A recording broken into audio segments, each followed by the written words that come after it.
प्रहलाद जी कह रहे भगवान का भजन ही पुरुषार्थ है, प्रयत्न करके भगवान का नाम जप कर लो।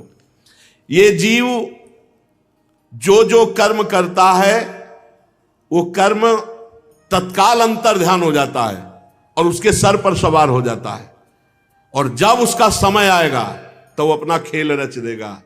बुरी दशा आने के पहले बुद्धि बदली जाती है। जेहिका विधना दारुण दुख दीन, ताके मत पहले हरिलीन।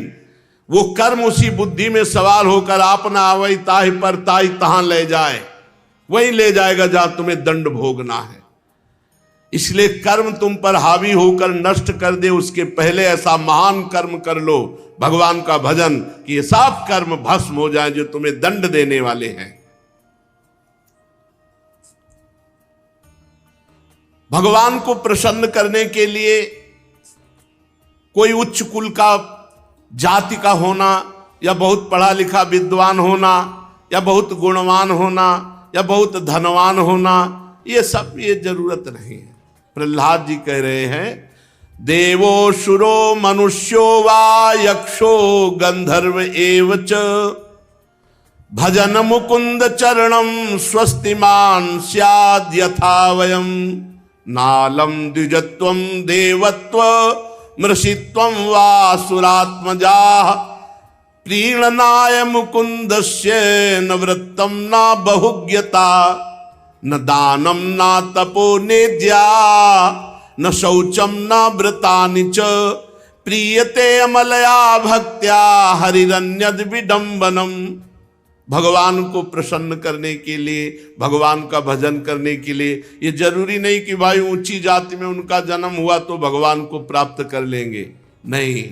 प्रहलाद जी कह रहे हैं देवता दैत्य मनुष्य यक्ष अथवा गंधर्व कोई भी हो जो भगवान के चरण कमलों का आश्रय लेकर भजन करता है वो हमारे समान परम कल्याण का भाजन बन जाता है। दैत्य बाल को भगवान को प्रसन्न करने के लिए ब्राह्मण होना, देवता होना, ऋषि होना, सदाचारी होना, ज्ञान संपन्न होना, दानी होना, तपस्वी होना, याज्ञिक होना या पवित्रता का निर्वाह करना, बड़े बड़े व्रतों का अनुष्ठान करना ये पर्याप्त नहीं है। तो कैसे भगवान प्रसन्न होते हैं? भगवान के होकर भगवान का भजन करो बस। बिगड़ी जन्म अनेक की वही सुधरे आज, होई राम को नाम जप, तुलसी तज कुसुमार।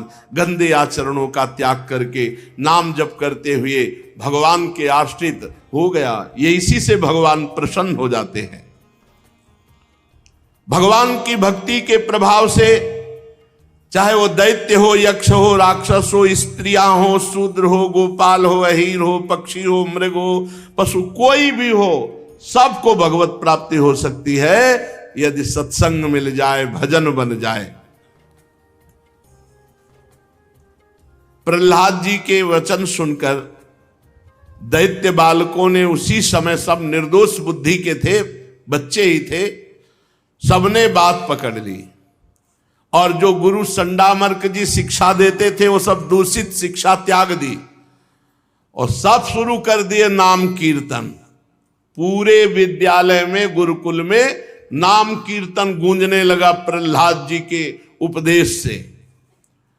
अरे गुरु जी ने देखा, संडामर्क जी ने, कि ये तो इन सबकी स्थिति भगवन्मय हो गई, अब तो हिरण्यकश्यप गले काट देगा। बहुत घबरा गए संडामर्क जी और घबराते हुए तुरंत हिरण्यकश्यप के पास गए। बोले महाराज अब रोग इतना बढ़ गया कि हमारे संभाले नहीं संभलेगा। पहले तो प्रहलाद हरिनाम कीर्तन करता था, अब तो लाखों दैत्य असुर बालक सब भगवान नाम कीर्तन कर रहे हैं विद्यालय में, और कोई चर्चा ही नहीं, श्री हरि चर्चा, हरि नाम कीर्तन। हिरण्यकश्यप क्रोध के मारे कांपने लगा, थर थर कांपने लगा और उसने निश्चय किया कि अब मैं अपने हाथ से प्रहलाद को मारूंगा, अपने हाथ से इसको मारूंगा। हिरण्यकश्यप बड़े आवेश में आकर के विद्यालय पहुंचा, गुरुकुल। जेवी देखा प्रहलाद जी ने कि हिरण्यकश्यप, तो हाथ जोड़कर बड़ी नम्रता से चुपचाप खड़े हो गए। हिरण्यकश्यप तो स्वभाव से क्रूर था ही।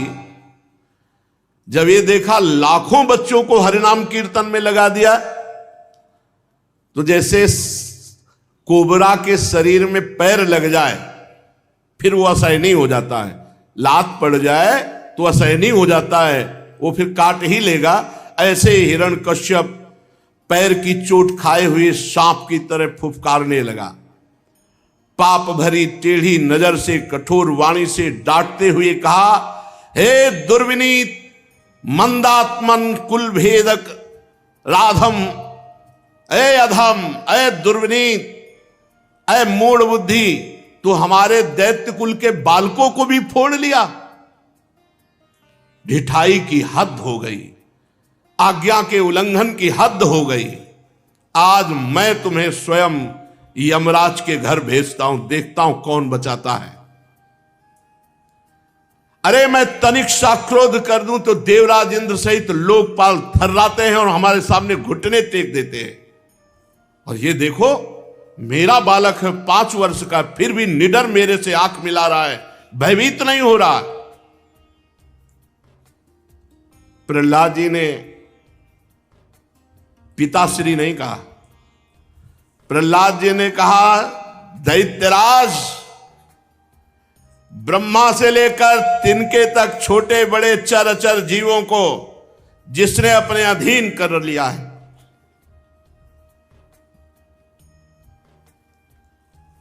उन्हीं बलशालियों के परम बल भगवान का मैं आश्रय लिए हूं। तू ये समझता है मैं तेरे से डर जाऊंगा? अरे ब्रह्मा से लेकर चर तक जितने बलवान हैं, जिनके बल से बलवान है, उन्हीं भगवान का मैंने आश्रय लिया है। मैं तेरे से डर जाऊंगा? दैत्यराज कहकर संबोधन कर रहे 5 वर्ष के प्रहलाद जी। संसार में जिसके पास भी बल है वो मेरे हरि का दिया हुआ है। महापराक्रमी सर्वशक्तिमान प्रभु, वो काल के भी काल हैं। तुम्हारे में जो देह बल है, इंद्रिय बल है, मनोबल है, तपोबल है, वो सब मेरे प्रभु का है। तू क्या समझता है? वही परमेश्वर समस्त शक्तियों का स्वामी, वही सृजन करता है, वही रक्षा करता है, वही संहार करता है। तू केवल अभिमान कर रहा है। तू अपना असुर भाव छोड़ दे। यह है भक्त का स्वरूप। जब तक भगवान के विरोध भाव में नहीं थे तो पिताश्री कह के साष्टांग दंडवत करते थे। आज जब भगवान का विरोध, तो कह रहे तू अपना असुर भाव छोड़ दे। तेरे में जो प्राण बल है, इंद्रिय बल है, मन बल है, तप बल है, वो सब मेरे भगवान का दिया हुआ है।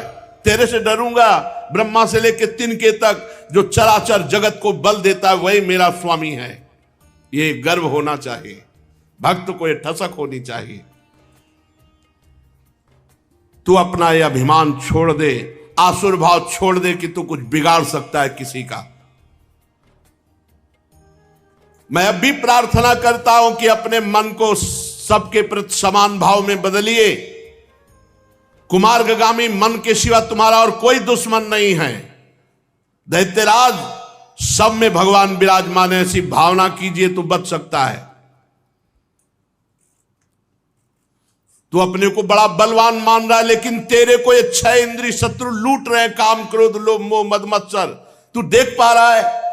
बहिर्मुख 10 दिशाओं को बाहर जीत लिया, लेकिन अंदर तू हार चुका है। मूर्ख है। गजब की बात, वो मूर्ख है जो 10 दिशाओं को जीतने के बाद अपने को दिग्विजयी मानता है, लेकिन अंदर काम, क्रोध, लोभ, मोह, मद, मत्सर उसको परास्त किए हैं। जिस ज्ञानी एवं जितेंद्रीय महात्मा ने सर्वत्र समता के भाव को प्राप्त कर लिया है, उसके सब शत्रु मर मिट गए।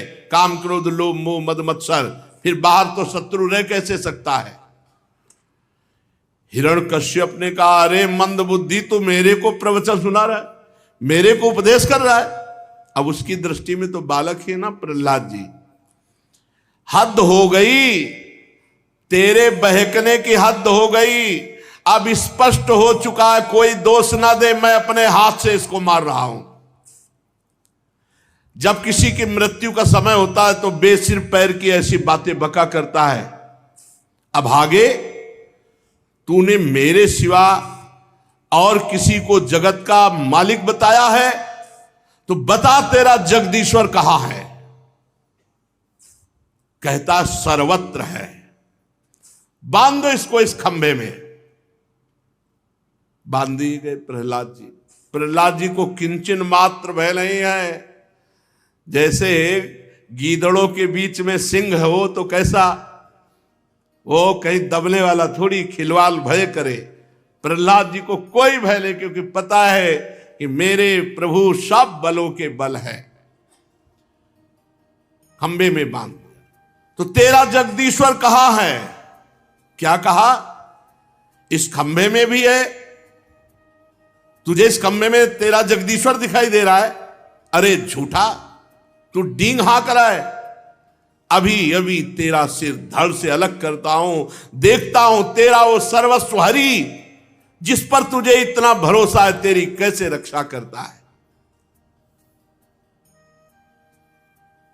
बड़ा ये कथा कह लेना और सुन लेना बहुत सरल है, लेकिन परिस्थिति जरा थोड़ी देर के लिए प्रहलाद जी वाली परिस्थिति में आओ कि खंभे में बांध दिया गया और इतना त्रिभुवनपति पिता पूरे मारने के लिए तैयार है, लेकिन प्रहलाद जी की मुस्कुराहट में कोई फर्क नहीं। अभी अभी तेरा सिर धड़ से अलग करता हूं, देखता हूं तेरा सर्वस्व हरि कैसे तुझे बचाता है, जिस पर तुझे इतना गर्व है, भरोसा है, वो तेरी कैसे रक्षा करता है। इस प्रकार वो क्रोध में भर करके एक घूंसा खंबे पर प्रहार किया। कहां है तेरा हरि? तदैव तस्मिन् निनदोति भीषणो बभूवेनांडकटाहमस्फुटत् यं वै सुधस्न्योपगतं त्वजादयः श्रुत्वा स्वधामाप्ययमंग में निरे। जे ही घूसे का प्रहार किया, ऐसा टहास आवाज आई, पूरा त्रिभुवन कांप गया। ऐसी ध्वनि कि लोक लोकपाल सब थर्रा उठे, मानो प्रलयंकारी आवाज हो। और हिरण्यकश्यप ने देखा ये घोर शब्द कहां से हुआ। तलवार छूट गई, ढाल छूट गई हाथ से, कांपने लगा। ऐसा भयंकर सिंहनाद। खंबे की तरफ देखा तो इतना तेज था कि उसकी आंखें चौंधिया गई, कुछ दिखाई ही नहीं दिया। शब्द करने वाला दिखाई ही नहीं दिया, इतना तेज था खंबे में। अपने प्रिय भक्त प्रहलाद के लिए भगवान ने ऐसा अवतार धारण किया जो न भूतो न भविष्यति, जो न कभी ऐसा रूप भगवान ने धारण किया। प्रहलाद के लिए ऐसा अद्वितीय रूप धारण किया। भगवान का रूप कैसा? कमर से नीचे तो मनुष्य का, और कमर के ऊपर शेर का, सिंह का। ना पूरे मनुष्य हैं ना पूरे सिंह हैं, क्योंकि उसने मांगा था वरदान की ब्रह्मा का बनाया हुआ, तो ब्रह्मा का बनाया हुआ सिंह भी होता है और ब्रह्मा का बनाया हुआ मनुष्य भी होता है। लेकिन आज तक ब्रह्मा ने ऐसी सृष्टि नहीं रची कि जो नर भी हो और सिंह भी हो। नरसिंह अवतार भगवान का। हिरण्यकश्यप देखा अद्भुत रूप भगवान का, ना मनुष्य है और न सिंह है, नरसिंह, अलौकिक रूप भगवान का। हिरण्यकश्यप ये सोच ही रहा था कि ऐसा कैसे हो सकता है, खंभे से कैसे प्रकट हो सकता है। भगवान नरसिंह सामने आकर खड़े हो गए। इतना भयावना रूप, लपलपाती हुई जिह्वा, भाले की नोक की तरह खड़े हुए बाल, और सिंह की तो वैसे ही दृष्टि, और भगवान तो वैसे नाराज थे तो अब वैसे ही दृष्टि, भयंकर रुद्र दृष्टि। विकराल दाढ़ें, पीली पीली आंखें, बार बार ओंठ चाट रहे हैं अपने, छुरे के समान तीखी जिह्वा, फूली नासिका और ऐसा भयानक मुख, जबड़ों से ऐसे लाल टपक रही, भयंकरता, विशाल इतना बड़ा शरीर की स्वर्ग को छू रहा है। गर्दन नाटी और मोटी, छाती चौड़ी, कमर बहुत पतली, चंद्रमा की किरणों के समान सफेद रोए शरीर पर चमक रहे हैं और चारों ओर सैकड़ों भुजाएं फैली हुई है। बड़ा विचित्र रूप, और आयुध रूप में केवल नख है। किसी का साहस नहीं कि समीप पटक सके। भगवान के चक्र, सुदर्शन आदि श्रेष्ठ श्रेष्ठ आयुध वहां चक्कर काट रहे हैं। हुकुम हो बस केवल। जितने भी दैत्य और दानव थे सब भाग पड़े देख करके भगवान के नरसिंह रूप को। कोई वहां नहीं खड़ा रहा, ऐसा भयंकर रूप भगवान का। देखो ये वही लाडले हैं जो ललित त्रिभंगी बंशी वादन करते हैं, इतने लाडले, इतने दुलारे कि ऐसा लगता छाती से लगा लो है। वही ऐसे लगे ना कि सबकी छाती फटने लगी, हिम्मत नहीं किसी की नजदीक पहुंच जाए, सब भयभीत होकर भाग रहे। हिरण्यकश्यप ने सोचा हो ना हो ये महामायावी हरि ही हो, और इसने मुझे मार डालने के लिए ये रूप धारण किया है, परंतु इसकी चाल सफल नहीं होने देंगे। आखिरकार उन्हीं का लड़ाया हुआ चेला है ना, हरि का ही तो चेला है, हरि का प्रधान पार्षद जय विजय है। तो अच्छे गुरु का लड़ाया हुआ चेला कोई जल्दी हार थोड़ी मारने वाला है। सब भाग गए, हिरण्यकश्यप नहीं भागा और सिंहनाद करके हाथ में गदा ली और नरसिंह भगवान पर प्रहार कर दिया।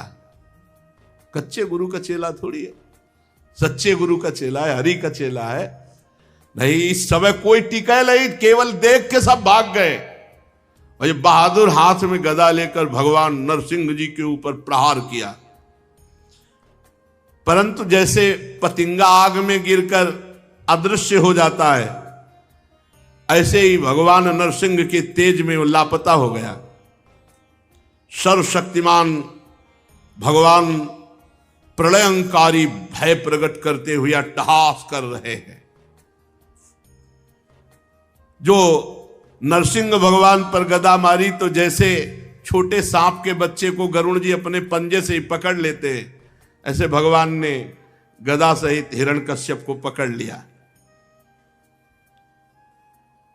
फिर भगवान ने सोचा थोड़ी देर तो खिलवाड़ कर ही दे, फिर छोड़ दिया। अब वो जैसे सांप गरुड़ के चुंगल से छूट जाए तो फन फैलाकर काटने के लिए दौड़ता है, ऐसे ही भगवान पर बार बार अस्त्रों का प्रहार कर रहा। लोकपाल घबरा रहे हैं, भगवान से प्रार्थना करें प्रभु ज्यादा छूट मत दो, मारी डालो।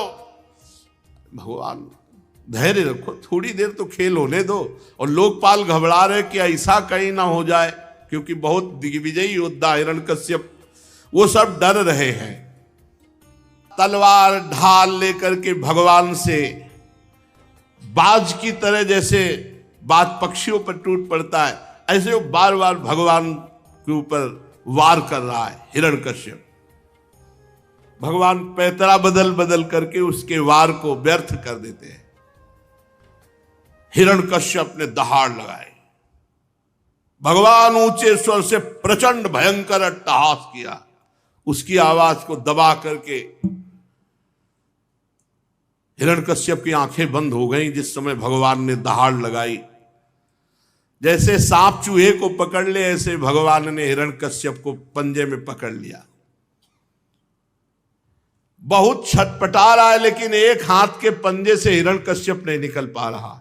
महाबली भगवान, और ये हमारे भगवान हैं, यही अपने प्रभु हैं, यही अपने स्वामी हैं। जब भक्त के लिए अवसर पड़ा तो देखो ऐसा भयानक रूप धारण कर लिया। नहीं, इतने लाड़िले हैं कि भक्तजन सदैव इनको अपने हृदय में ही बसाए रखते हैं। कैसे कैसे तुम्हें बताएं कितने प्यारे हैं, कितने दुलारे हैं, कितने लाडले, कितने सुकुमार हैं। अति सुकुमारी लाडली पी किशोर सुकुमार, फूल सिरीसहुते सुकुमारा, फूल सिरीसहुते सुकुमारा। वो ऐसे कठोर है, बस यही बात है। हमारे प्रभु कुसुम से भी कोमल है, कुसुमादपि कोमला, वज्रादपि कठोराणि, वज्र से भी कठोर। भक्त के लिए अवसर पड़ जाए तो देखो कैसा रूप। भगवान ने एक हाथ के पंजे से ऐसे पकड़ लिया, हिरण्यकश्यप छटपटा रहा है, जैसे बाज के पंजे से पक्षी नहीं निकल सकता, ऐसे ही हो। अब भगवान ऐसे उठा के उसको ले गए पंजे में फंसा के, और जाके बैठे देहली पर, सभा की उसने कहा था ना घर के भीतर न बाहर, तो देहली में।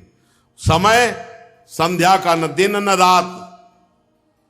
देहली पे बैठे, न नीचे न ऊपर, और अपनी जांग पे ऐसे गिरा लिया।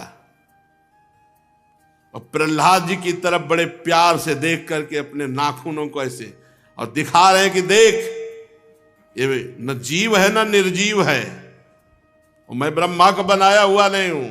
न दिन है न रात है, न भीतर हूं न बाहर हूं, न ऊपर हूं न नीचे हूं। पूरे वरदान सब गिना के भगवान मारे, ऐसा नहीं। और इसके बाद भगवान ने नखों से उसकी छाती फाड़ डाली हिरण्यकश्यप की, जैसे गरुड़ महाविषधर सांप को चीर डालते हैं। अपनी जंघा पर गिराकर अपने नखों से नरसिंह भगवान चीर डाला उसे। अब इस समय भगवान की बड़ी क्रोधमयी मुद्रा है, लपलपाती हुई जीभ, बार बार मुंह के दोनों कोने चाट रहे हैं, और खून जब उसे फाड़ा तो खून के फव्वारे तो सब छींटे पड़े हुए हैं, गर्दन के बाल लाल हो गए हैं, और भगवान ने उसके आंतों की माला गले में डाल ली। क्यों? क्योंकि इन्हीं आंतों से अन्न पचा, इन्हीं आंतों से वीर बना, और उसी वीर से प्रहलाद जी का जन्म हुआ। तो धन्य है आते जिनसे भक्त का प्रादुर्भाव हुआ। अपने गले में भगवान ने अब तो और भयंकर रूप, खून के छींटे पड़े हुए, क्रोध भगवान का प्रकट हो रहा है नेत्रों से, और आंतों की माला धारण किए हुए उठा करके से पटक दिया, फाड़ के फेंक करके हिरण्यकश्यप को। हजारों दैत्य दानव अस्त्र शस्त्र लेकर दौड़े, भगवान ने किस नखों से साफ चीर फाड़ डाला, खदेड़ खदेड़ करके साफ दैत्यों को। जेव नरसिंह भगवान अपने गर्दन के बालों को फटकार करके, दहाड़ मार करके जो दैत्य सामने फाड़ के फेंक देते हैं। नेत्रों के तेज से सूर्य आदि सब फीके पड़ गए, श्वास के धक्के से समुद्र क्षुब्धायमान हो गया, सिंहनाद से दिग्गज कहरने लगे, पृथ्वी डगमगाने लगी, कोई सामना करने वाला अब नहीं बचा। अभी क्रोध की अग्नि शांत नहीं हुई थी नरसिंह भगवान की। जाकर के त्रिभुवनपति हिरण्यकश्यप के सिंहासन पर विराजमान हो गए। क्रोधपूर्ण भयंकर अट्टहास कर रहे, बार बार गर्दन के बाल फटकार रहे हैं।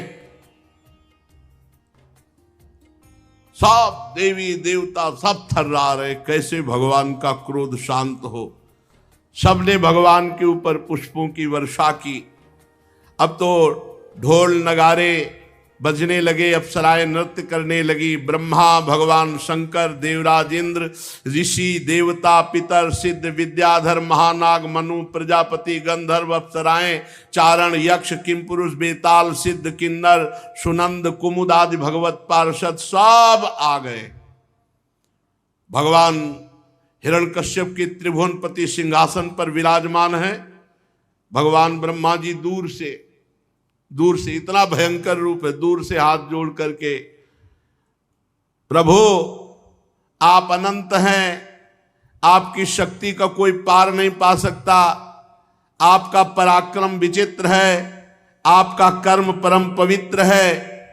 यद्यपि गुणों के द्वारा आप लीला से ही संपूर्ण विश्व की उत्पत्ति, पालन और प्रलय करते हैं, पर आपका कोई संबंध नहीं है स्थिति, पालन और संहार से, इसलिए आप निर्विकार हैं। हे प्रभु, हम नमस्कार करते हैं, आप अपना क्रोध शांत कर लीजिए।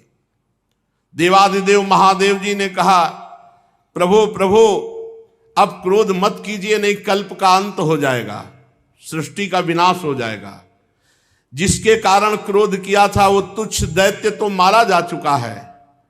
प्रभु मैं आपकी शरण में हूं, और देखो प्रहलाद जी भी हाथ जोड़े खड़े हैं।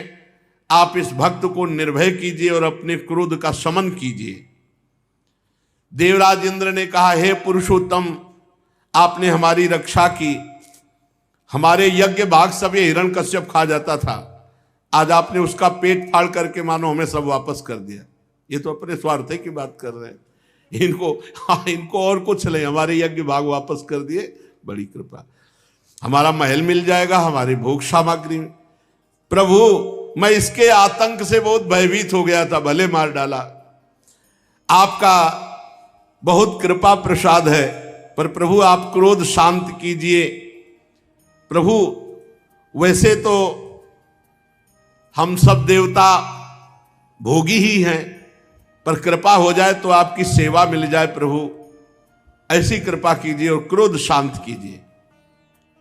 फिर ऋषियों ने कहा, हे प्रभु हम तपस्या द्वारा सारे जगत का मंगल करते हैं, हम कठोर तपस्या करते हैं, उस पूरे जगत को अपनी तपस्या देते हैं जिससे जगत का मंगल हो। लेकिन इस दैत्य ने उस तपस्या का उच्छेद कर दिया। हे भक्तवत्सल भगवान, आपने अवतार धारण करके हम तपस्वियों, हम ऋषियों की रक्षा की। फिर पितरों ने हाथ जोड़कर कहा, प्रभु हमारे परिवार के जब पिंडदान करते थे तो अकेले ही खा जाता था हिरण्यकश्यप। प्रभु जब वो तिलांजलि देते थे तो ये पी जाता था। आज आपने उसकी छाती फाड़कर हम सबको मानो सब लौटा दिया।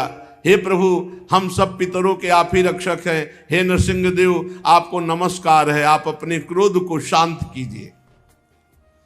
सिद्ध पुरुषों ने कहा, हे नृसिंहदेव ये दुष्ट अपने योग और तपस्या के बल से हमारी सब योग सिद्धियां छीन ली थी। आज आपने नखों से उसको फाड़ करके उसके घमंड को मिट्टी में मिला दिया। हम आपके चरणों में विनीत भाव से नमस्कार करते हैं, आप क्रोध शांत कीजिए। विद्याधरों ने कहा, प्रभु ये मूर्ख हिरण्यकश्यप इतना घमंडी था कि हम लोग विद्याधर हैं, हम दिव्य विद्याओं के ज्ञाता हैं, इसने सब विद्याएं अपने अधीन कर ली थी, हम आपको प्रणाम करते हैं। नागों ने कहा, प्रभु ये पापी बड़ा बलवान था, हमारी दिव्य मणियां छीन ली थी और हमारी सुंदरी स्त्रियां भी छीन ली थी। आज आप उसकी छाती को फाड़ करके हमें बड़ा आनंद प्रदान किया। प्रभु आपकी जय हो, आप क्रोध शांत कीजिए। मनुओं ने कहा, हे देवाधिदेव हम आपके आज्ञाकारी मनु हैं, लेकिन ये दैत्य किसी की बात नहीं मानता, सब धर्म मर्यादाओं को भंग कर दिया था। आज इस दुष्ट को मार करके आपने हमारी रक्षा की, आपकी जय हो। प्रभु हम आपको नमस्कार करते हैं, आप क्रोध रहित हो जाइए। प्रजापतियों ने कहा, हे परमेश्वर आपने हमें प्रजापति बनाया, लेकिन इसके आगे हमारी एक नहीं चलती थी। ये हमारी सृष्टि का जो सृजन कार्य है उसको इसने रोक दिया था। आज आपने इसकी छाती फाड़कर जमीन पर पटक दिया, हमारी रक्षा की। हे प्रभु हम आपको नमस्कार करते हैं, आप क्रोध रहित हो जाइए। गंधर्वों ने कहा, प्रभु हम आपको नाच करके, गान करके, संगीत सुनाकर रिझाने वाले सेवक हैं। इस दैत्य ने हमको अपना गुलाम बना रखा था, आपने इस दैत्य की ऐसी दशा कर दी तो कुमार्गामी पुरुष की ऐसी ही दशा होती है। जय हो हे हरि, आपकी जय हो। चारणों ने कहा, प्रभु ये सज्जनों के हृदय को पीड़ा पहुंचाने वाला दुष्ट मारा गया, हमें बहुत प्रसन्नता हो रही है, सज्जनों को बहुत सुख मिला। हम सब आपके चरण कमलों की शरण में हैं। हे जन्म मृत्यु संसार चक्र से छुड़ाने वाले भगवान, आप प्रसन्न हो जाओ। यक्षों ने कहा, प्रभु हम लोग आपके प्रधान सेवकों में गिने जाते हैं, पर हिरण्यकश्यप ने हमें पालकी ढोने वाला कार बना लिया था। प्रभु आज मार करके हम लोगों को बड़ा सुख प्रदान किया। किम पुरुषों ने कहा, प्रभु अत्यंत तुच्छ हम लोग किम पुरुष हैं, पर आप सर्वशक्तिमान महापुरुष हैं। जब सत्पुरुषों ने इसका तिरस्कार किया, धिक्कार किया, तो इस कुपुरुष को आपने नष्ट कर दिया। अब आप प्रसन्न हो जाइए। बैतालिकों ने कहा, भगवान हम लोग बड़ी बड़ी सभाओं में ज्ञान यज्ञ का वर्णन करने वाले हैं और आपकी महिमा गाते हैं। इस दुष्ट ने जबरदस्ती हमारी सब ये बातें रुकवा दी। आज बड़े भाग्य की बात है कि महारोग की तरह इस हिरण्यकश्यप का आपने विनाश कर दिया। किन्नरों ने कहा, भगवान आपने कृपा करके इस पापी को नष्ट कर दिया, हमारा बड़ा अभ्युदय हुआ, अब आप प्रसन्न हो जाइए। भगवान के पार्षदों ने कहा, हे शरणागत वत्सल, हे नृसिंह देव, ये भयानक रूप आज तक हमने आपका नहीं देखा।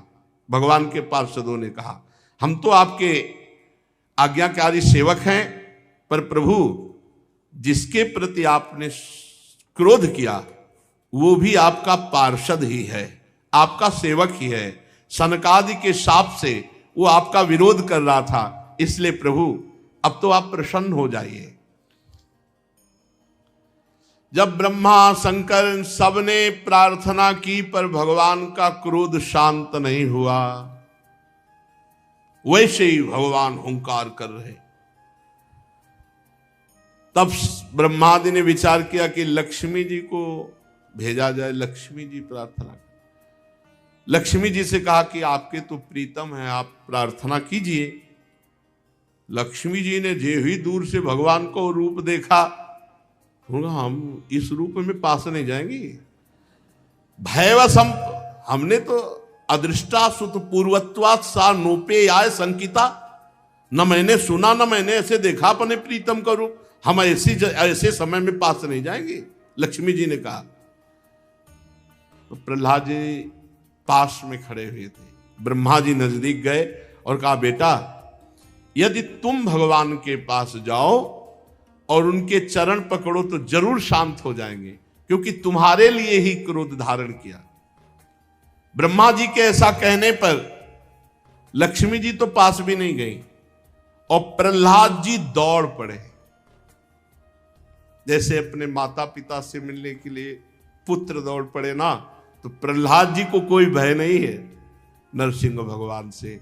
स्तुति में वर्णन भी करते हैं कि प्रभु आपका भयंकर रूप दूसरों को भय दे रहा होगा, मुझे नहीं दे रहा, क्योंकि मेरे प्रीतम हो आप। प्रहलाद जी ने दौड़ करके जाकर भगवान के सामने साष्टांग दंडवत किया। भगवान नरसिंह देव जी ने देखा प्राण प्रिय प्रहलाद चरणों में पड़ा हुआ है, उठ खड़े हुए सिंहासन से, और भगवान प्रहलाद जी को ऐसे उठाकर हृदय से लगा। कितना भगवान अपने भक्तों को प्यार करते हैं कि ब्रह्मा जी शंकर जी बड़े बड़े देवता विनय किए, प्रहलाद जी के लिए भगवान सिंहासन से उतर करके हृदय में इतना अपार वात्सल्य, जैसे अपने बेटे को ऐसे गोद में बैठाकर ऐसे सहला रहे और चाट रहे हैं अपनी जिह्वा से। ओहो, भगवान अपनी जिह्वा से चाट रहे हैं और प्रहलाद जी को कर कमल से, क्या सौभाग्य, अहो भाग्य, इसके आगे मोक्ष क्या है। नरसिंह भगवान ने नन्हे से प्रहलाद जी को दुलार कर रहे। भगवान के कर कमल का स्पर्श होते ही प्रहलाद जी में जो कुछ बचे खुचे अशुभ थे वो सब भस्म हो गए। तत्काल उन्हें तत्वबोध हो गया। तत्वज्ञानी महात्मा तत्वबोध हो गया। तत्काल परमात्म तत्व का साक्षात्कार हो गया। मम दर्शन फल परम अनुपा, जीव पाव निज सहज स्वरूपा। गोस्वामी जी बड़े अनुभवी महापुरुष, देखो यहां लिखा, तत्काल तत्वबोध हो गया, तत्काल स्वरूप बोध हो गया। उन्हें परमात्म साक्षात्कार हो गया। सपद्य अभिव्यक्त परमात्म दर्शन। बड़े प्रेम से प्रहलाद जी का भगवान सरे से आंखों से अश्रु भगवान की भी वात्सल्य में झर रहे, हृदय से लगाए हुए प्रहलाद जी को गोद में बैठाए हुए जबान से चाट रहे, अश्रुओं से अभिषिक्त कर रहे, कर कमल फेर रहे। प्रहलाद जी को जो तत्वबोध, जो अपार आनंद प्राप्त हो रहा है, ये चरम अवस्था है आनंद की, इससे बढ़कर कोई सुख नहीं। इसीलिए इस सुख की प्राप्ति के लिए भक्तजन मोक्ष का भी त्याग कर देते हैं। भगवान के हृदय में प्रेम की धारा में ये नेत्रों से आनंद अश्रु झरने लगे भगवान के। प्रहलाद जी की तो दशा, लेकिन भगवान की दशा, यही प्रेम महाबली है। भगवान से भी बढ़कर प्रेम महाबली है, जो जीव के जीवत्व का विस्मरण करा दे, इसके ईश्वत्व का विस्मरण करा। भगवान को विकल कर दिया प्रेम ने, इसीलिए भगवान को प्रेमाधीन कहा गया है। प्रेमाधीन, अजित को जीत लेता है प्रेम, इसीलिए भक्तों के पीछे पीछे डोलते हैं प्रेमाधीन भगवान। आनंद अश्रु झरने लगे। प्रहलाद जी गोद में है ना, ऐसे देख रहे भगवान को, जैसे गोद में लिए था ऐसे भगवान को निर्निमेष नयनों से। और भगवान के मुखारविंद का दर्शन करके वे भगवान से जो विनय की स्तुति की, बहुत सुनने लायक, ज्ञान विज्ञान भक्ति से संपन्न है।